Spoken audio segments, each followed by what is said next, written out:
Germany, a land sculpted by time and tale. A place where fairy tales weren't just invented, but felt, in the cold stone of towering castles, and in the deep, dark forests that seem to whisper secrets on the wind. The very landscape feels like a storybook, one with pages stained by both beauty and terror. But beneath this picturesque beauty lies one of humanity's oldest and most deeply personal fears, a legend that transcends borders and cultures, yet finds a particular home in the Germanic soul. The Doppelganger. A Doppelganger. A fetch. A wraith of the self. It is your perfect mirror, a duplicate in every conceivable detail, yet it is a thing that should not, cannot, exist in our world. It is you, but it is wrong. A feeling that crawls up your spine, a primal dissonance that screams, "This is not me." For centuries, poets, peasants, and princes have told of seeing their doubles. These are not mere ghosts, they are something far more intimate, and far more sinister. They are an omen. A harbinger. A living premonition of your own demise. For the legend is chillingly consistent: to look upon your own face, outside of a mirror, is to receive a death sentence. Tonight, we journey into the heart of this uncanny valley of the self. We will recount 5 true encounters with the Doppelganger, stories of those who met their ghostly doubles, and the dark, inescapable fates that followed. So, I urge you to look closely at your reflection tonight. Memorize its nuances. Because sometimes, it might just be looking back, on its own. Number 1. The Doppelganger of the Empress. St. Petersburg, Russia. The Winter Palace, 1796. The air itself was a presence, heavy with the scent of melting candle wax, polished mahogany, and the damp, metallic chill rolling in from the Neva River. Inside these opulent walls, the most powerful woman in the world, Empress Catherine the Great, was preparing for bed.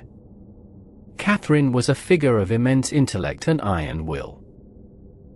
She had expanded an empire, corresponded with philosophers, and shaped the destiny of millions.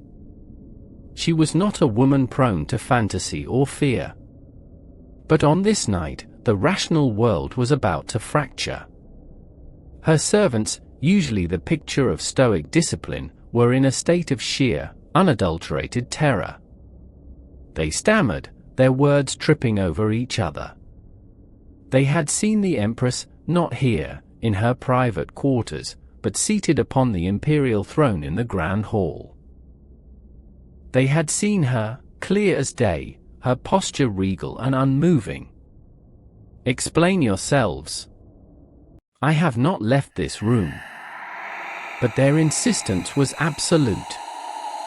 Curiosity, and a rising, cold fury at this breach of security, compelled her to act. She summoned her personal guard, hardened men who had faced cannon and cavalry without flinching. They moved through the labyrinthine corridors, towards the throne room. As the great, ornate doors were pushed open, the cavernous space was revealed. It was vast, dark, and silent, save for the whisper of their own movement. And there she was. The Empress. Or rather, her perfect, impossible double. The soldiers froze. Their hands, trained for war, trembled as they reached for the hilts of their sabers. The air grew thick and cold.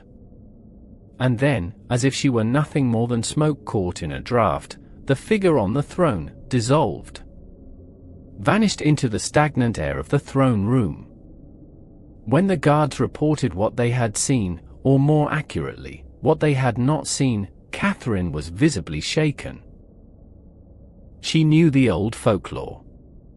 In a whisper, more to herself than to anyone else, she uttered a prophecy that would become her epitaph: "If I ever see her again, I will die." 1 week later, on November 17, 1796, Empress Catherine the Great was found dead on the floor of this very room. The official cause was a stroke. But there were no prolonged illnesses, no whispered warnings of failing health. She was simply gone. Struck down as if by an unseen hand. To this day, guides and security personnel at the Hermitage Museum, which the Winter Palace now houses, speak of a cold spot in that throne room. They say on quiet nights, the scent of Catherine's favorite perfume sometimes lingers, a ghostly fragrance marking the place where she first met her death, before it ever arrived. Number 2. The schoolteacher who watched herself. Livonia, 1845. A place of pastoral calm. Here, at an exclusive girls' school, a French teacher named Émilie Sagy was a beloved figure. She was kind, patient, and possessed a rare grace that put her students at ease. She was a fixture of stability in their sheltered lives. But this tranquility was about to be shattered by a phenomenon so bizarre, it would defy all explanation. It began subtly. A student would glance up and see Mademoiselle Sagy standing by the bookshelf, only to turn and see her also writing on the blackboard. A trick of the light, they assumed. A momentary confusion. But then, during a sewing lesson, the truth revealed itself in all its terrifying clarity. Emily was standing before the class, demonstrating a stitch. And then, a second Emily simply appeared. She materialized beside the first, an exact duplicate in her blue dress, her hair styled identically. This was no trick of the light. The girl saw every detail. But this double was hollow. Its eyes were vacant. It was a perfect shell, moving with a soulless, mechanical precision. The room fell into a stunned, breathless silence. Then, the double turned its head, its empty gaze sweeping over the terrified children, and faded from existence, like an image projected on smoke. The phenomena escalated. The double began to appear with frightening frequency. It would mimic her as she ate, though it never lifted food to its mouth. When Emily was ill and resting in the garden, her double appeared in the empty classroom, sitting motionless at her desk, a silent, vacant sentinel. I feel a profound weariness each time they see it. A coldness, as if a part of my very soul is being borrowed. If my shadow walks without me, then where am I going? Fear is a contagion more potent than any plague. One by one, parents withdrew their daughters. The school's reputation was in tatters. Émilie Sagy, the kind and gifted teacher, was dismissed. She vanished from the historical record, her fate as unknown as the nature of the double that haunted her. Was it a bilocation? A projected astral body? Or something else, a parasitic entity that fed on her vitality, wearing her face as a disguise? We may never know. Émilie Sagy became a ghost in her own life, erased by her own reflection. Number 3. The woman in the hotel mirror. Your room is on the 2nd floor. It's our most charming suite. Oh, and a word about the mirror above the fireplace, it's an antique. Quite old. The previous owner insisted it stays. It has character. For Anya, this was a routine business trip. The mirror was just a piece of decor. But that night, sleep wouldn't come. The room felt watchful. At exactly 3 a.m., she was jolted awake. Not by a sound, but by a sensation. The sound of slow, shallow breathing. Right behind her head. Her heart hammered against her ribs.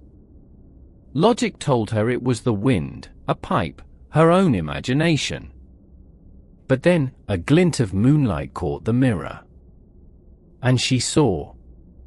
It was her. But it wasn't. It was sitting up, staring directly at her with an expression of pure, knowing malice. A predator that wore her skin. The glass exploded into 1,000 fragments. And in that chaotic moment, as the shards skittered across the floorboards, she swore she didn't see the room reflected in the pieces. She saw dozens of tiny, grinning versions of herself, all staring back, their smiles widening in unison. Another one.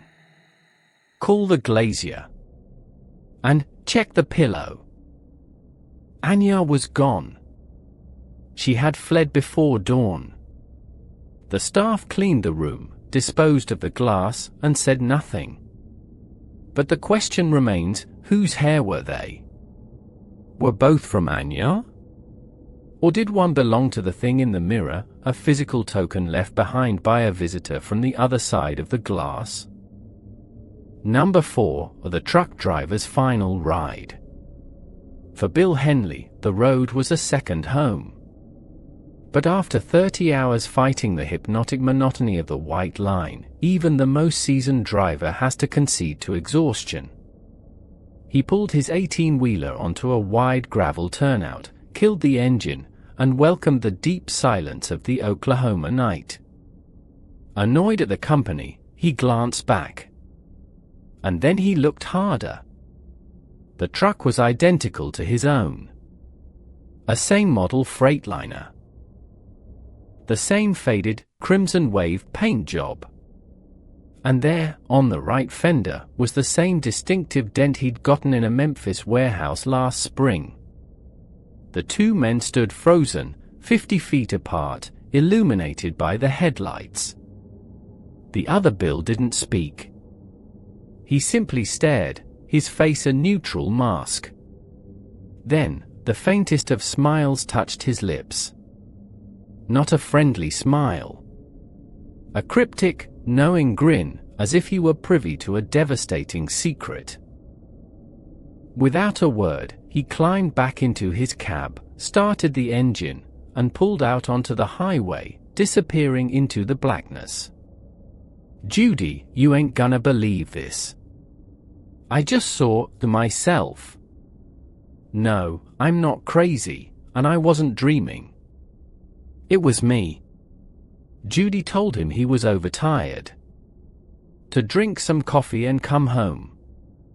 He hung up, the unease still clinging to him like a shroud. He finished his route, the memory of that crooked smile etched into his mind. But Bill Henley never made it home. Just before dawn, his rig was found wrecked and mangled beneath an overpass. The official report cited driver fatigue.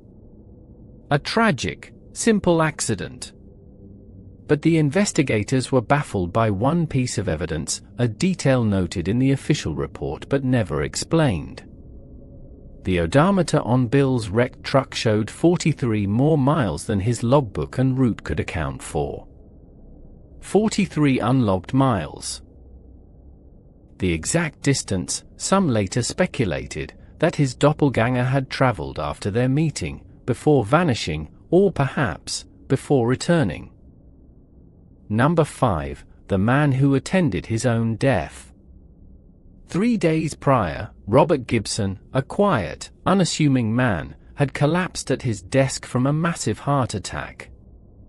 He was pronounced dead on arrival at the hospital. His wife, Ellen, was shattered. Now, in the dim light of the church, she sat in the front pew, her world reduced to the simple, oak casket at the altar. As the priest began the final prayer, Ellen looked up. And there, standing in the shadowy narthex, was Robert. He was wearing his good coat, the one she had laid out for his burial. He stood calmly, his hands in his pockets, his head tilted in that familiar, slightly quizzical way he had. Robert.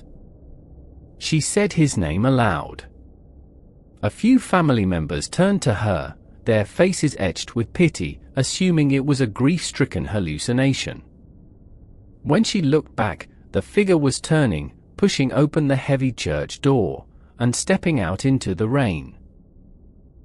As was tradition, the casket was opened for the family's final goodbye. Ellen leaned over, expecting one last look at her husband's peaceful, made-up face. But what she saw made her blood run cold. There he was. The real Robert Gibson. Cold and lifeless. The body had never left the church's care.